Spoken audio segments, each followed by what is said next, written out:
Okay, so let us study Pascal's law. Statement बहुत ज़रूरी है, अच्छे से याद कर लो। स्टेटमेंट है प्रेशर अप्लाइड, जो भी हम प्रेशर अप्लाई कर रहे हैं at any point of an enclosed fluid.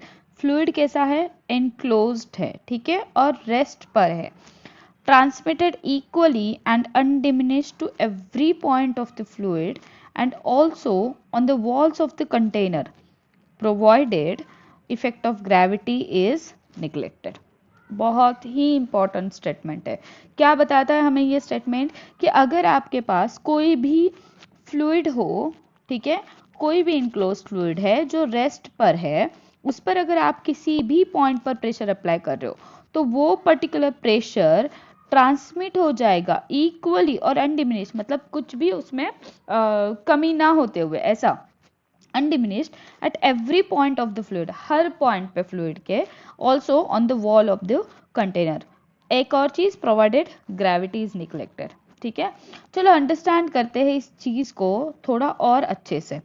ठीक है, मान लो लेट्स से वी हैव कुछ इस तरीके का डायग्राम। सो लेट्स से यहाँ पर मैंने एक, लेट्स से यहाँ पे कुछ एक एरिया ली हूँ, यहाँ पे मैंने एक कुछ बड़ा एरिया ली हूँ। Okay, let's say this like this, here I have कुछ मिनिमम एरिया का लिक्विड और इसको मैं ज्वाइन करती हूँ। ठीक है, लेट्स से कुछ इस तरीके का कंस्ट्रक्शन आई हैव, और मैंने यहाँ पर लेट्स से फ्लूइड भर रखा है। यहाँ पे लेट्स से एक पिस्टन लगा दी हूँ जो फ्रिक्शनलेस और मूवेबल पिस्टन है। ठीक है, यहाँ पर भी मैंने एक पिस्टन लगा दी।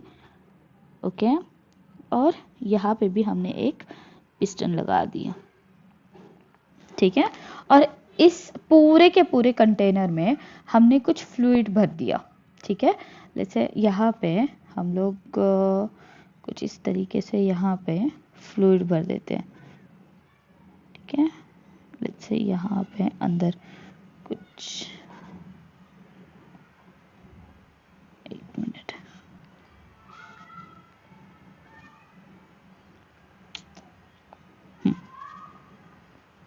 ओके, और लेट्स से यहाँ पे हमने इसके अंदर फ्लूइड भर दिया। अब क्या होगा, अगर हम किसी भी पॉइंट पे प्रेशर अप्लाई कर रहे हैं तो ये पूरे फ्लूइड के अंदर इक्वली ट्रांसमिट होगा। ठीक है, लेट्स से ये जो हमारा एरिया है, ये एरिया हमारा ए है, ये एरिया हमारा 2A है, और ये एरिया जो है वो A/2 है, कंसीडर कर लिया। ठीक है, लेट अस सपोज कि यहाँ से मैंने कुछ फोर्स लगाया F। अब प्रेशर का फॉर्मूला क्या होता है? P is equal to F upon A, area, correct, या फिर मैं F अपॉन A लिख करके फिर लिखती हूँ F अपॉन A। मतलब इतना जो प्रेशर है F अपॉन A, ये P जितना प्रेशर थ्रू आउट, यहाँ ट्रांसफर हो रहा है, इधर ट्रांसफर हो रहा है, हर जगह ये प्रेशर ट्रांसफर हुए जा रहा है, हुए जा रहा है, और जैसा निकला था वैसा ट्रांसफर हो रहा है, और वॉल्स पर भी लग रहा है। Correct, okay. अब देखो इस वजह से होगा क्या कि जब यहाँ पे प्रेशर आ रहा है तो यहाँ पे प्रेशर होगा तो ये बाहर की तरफ चले जाएगा पिस्टन, यहाँ पे तो ये भी बाहर की तरफ जाएगा। तो होगा, देखो क्या, यहाँ पे भी कुछ प्रेशर से बाहर जा रहा है, तो प्रेशर कितना लग रहा है यहाँ पे? P जितना प्रेशर लग रहा है, और यहाँ पे भी P जितना प्रेशर लग रहा है। करेक्ट, अब देखो यहाँ पे फोर्स कितना होगा? Force is equals to, sorry, pressure, अगर मान लो इसको मैं P2 बोल रही हूँ तो दिस इज फोर्स अपॉन, या फिर F2 बोलते हैं, F2 अपॉन एरिया कितना है? 2 है, और तुम्हारा प्रेशर क्या हो रहा है? P ही प्रेशर आ रहा था ना, सेम प्रेशर है, तो F upon A is equal to F2 upon 2 है। करेक्ट, A कट हो जाएगा, और F2 इज इक्वल टू क्या मिलेगा तुम्हारा? 2F। मतलब ये कितने फोर्स से बाहर आएगा? F is equal to 2F जितने फोर्स से ये बाहर आएगा। समझ रहे बात को? तो ये चीज एक हो गई। अब यहाँ पे देखो, यहाँ पे कितना प्रेशर आ रहा है हमारा? P इज इक्वल टू, यहाँ पे स्मॉल a कर देती हूँ, P इज इक्वल टू हमारा कितना होगा? फोर्स, करेक्ट, F3 मान लेते हैं, डिवाइडेड बाय एरिया कितना है अभी? A/2। प्रेशर कितना था? F upon A, so F3 is equal to A/2, A cancel हो गया, ये 1/2 यहाँ पे चला गया, इधर भी डिवाइड हो जाएगा, सो F/2 is equal to F3, मतलब फोर्स भी कितना हो गया, हाफ हो गया। So F3 is equals to F/2। मतलब देखो गौर करने वाली यहाँ पे बात है कि ये जो प्रेशर है तुम्हारा वो कैसा हो रहा है, प्रेशर इक्वली ट्रांसमिट हो रहा है। तो ये फोर्स की वैल्यू यहाँ पे इतनी आ गई और यहाँ इतनी आ गई। मतलब अगर एरिया बढ़ गया तो फोर्स बढ़ जाता, ये फोर्स F अप्लाई किए थे, और एरिया कम हो गया तो फोर्स कम हो जाता। तो this is called Pascal's law. और पास्कल लॉ के एप्लीकेशंस हमें देखने हैं। एप्लीकेशंस बहुत इंपॉर्टेंट है पास्कल लॉ के। सो फर्स्ट हम एप्लीकेशन देखते हैं। एप्लीकेशन ऑफ पास्कल्स लॉ, बहुत ही इंपॉर्टेंट एप्लीकेशन है। हाइड्रोलिक लिफ्ट हाइड्रा बेसिकली जो वर्ड है वो फ्लूइड के लिए, लिक्विड के लिए यूज किया जाता है। तो वहां से आया है ये हमारा हाइड्रोलिक लिफ्ट। ठीक है, अब देखो यहाँ पे मैं ये हाइड्रोलिक लिफ्ट का कंस्ट्रक्शन यहाँ पे रख रही हूँ। ठीक है, अब देखो हो क्या रहा है कि यहाँ पे हमने कुछ F अमाउंट का फोर्स लगाया। ठीक है, ये A एरिया पर। ठीक है, प्रेशर कितना हुआ हमारा F/A, और यही pressure through out this entire liquid क्या हो गया, ट्रांसमिट हो गया। और वॉल्स पे भी यही प्रेशर लग रहा है, ट्रांसमिट हो रहा है हर जगह। ये प्रेशर ट्रांसमिट होते होते यहाँ तक आया, और ये प्रेशर की वजह से ये ऊपर जाने लग गया। समझ रहे, प्रेशर अप्लाई हो रहा है ना, तो प्रेशर कोई भी चीज को अगर लगेगा तो अल्टीमेटली वो ऊपर जाएगा। अब लेट अस अज्यूम कि यहाँ का एरिया हमारा A1 है, तो फोर्स कितना, F1 फोर्स लगाने पे, तो F1/A1 ये आपका प्रेशर होगा और यही ट्रांसमिट होगा। लेट्स से ये हमारा एरिया A2 है, तो यहाँ पे F2 इज इक्वल टू क्या आएगा आपका, बेसिकली प्रेशर का फॉर्मूला क्या होता है, force upon area. Correct, force 2 है, एरिया भी 2 है। सो यहाँ से F2 is equal to P into A2। Pressure कितना है, F1/A1 इंटू A2। सो इतना फोर्स जो है वो ये एक्सपीरियंस करेगा, और ये चीज काम आएगी, इतना ये जो बढ़ा हुआ फोर्स है वो हमें काम आएगा इस पर्टिकुलर कार को लिफ्ट कराने के लिए। तो इसको कहा जाता है हाइड्रोलिक लिफ्ट। ठीक है, तो ये बेसिक यूज है, बेसिक एजेंडा है पास्कल लॉ का। और यहाँ पे देखो, जब गौर करो यहाँ पे, अगर एरिया बढ़ गया, एरिया अगर बढ़ा दिए, स्टार्टिंग का अगर तुम्हारा जो एरिया है उससे अगर बढ़ गया एरिया, तो स्टार्टिंग के फोर्स से फोर्स बढ़ जाएगा। अगर तुम्हारा इनिशियल A एरिया है और फाइनल तुमने A/2 ले लिया, तो तुम्हारा फोर्स F का F/2 हो गया। मतलब ये एरिया पे डिपेंड कर रहा है ये चीज।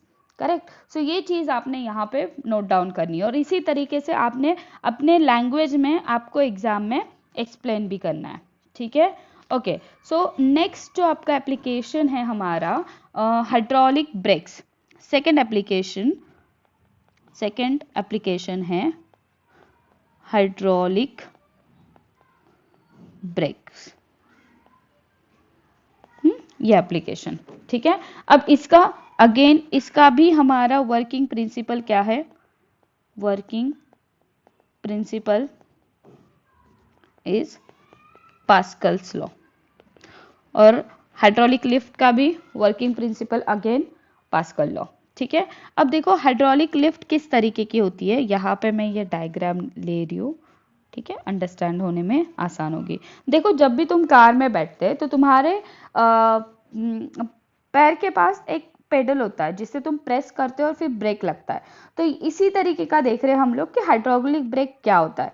तो होता क्या है कि जब भी आपके पास ब्रेक आप लगाते हो, तो यहाँ से आप अपने पैर से ये पिस्टन को आगे ढका रहे हो, मतलब यहाँ से आप कुछ फोर्स अप्लाई कर रहे हो इस पर्टिकुलर एरिया पर।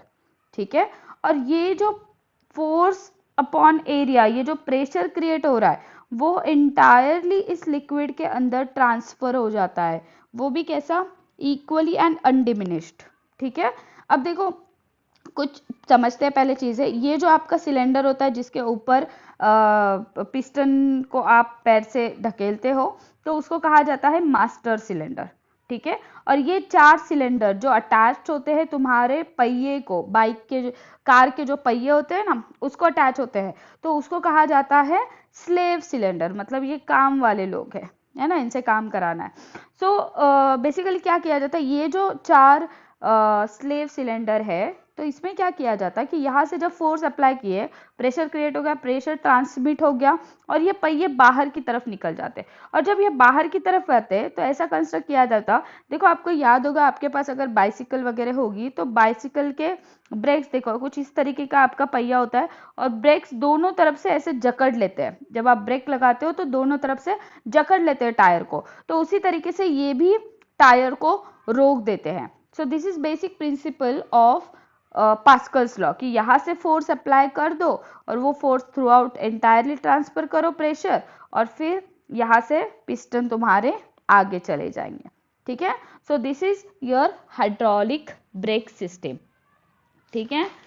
ओके, अब देखो यहाँ पर भी अगर थोड़ा सा मैथमेटिक्स कर लेते हैं। लेट्स से हमारा ये जो सिलेंडर है, मास्टर सिलेंडर, इसका एरिया A1 है और इसके ऊपर F1 फोर्स लगा है, तो हमारा प्रेशर क्या हो गया, P1 is equal to F1 upon A1 जो थ्रू आउट ट्रांसफर होगा, ठीक है। लेट्स से स्लेव सिलेंडर है A2 और हर स्लेव सिलेंडर का A2 रखा हुआ है एरिया, ठीक है।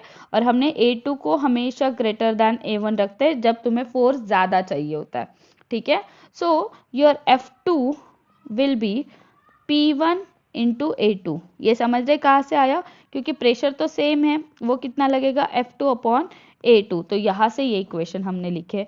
सो that will be equals to F2 is equals to P1 कितना है F1 upon A1 into A2। सो ये हो गया तुम्हारा फोर्स, जितने फोर्स है वो बाहर आएगा। और small force applied on the brake pedal gets converted into large force and slow down और स्टॉप अ मूविंग व्हीकल, ठीक है।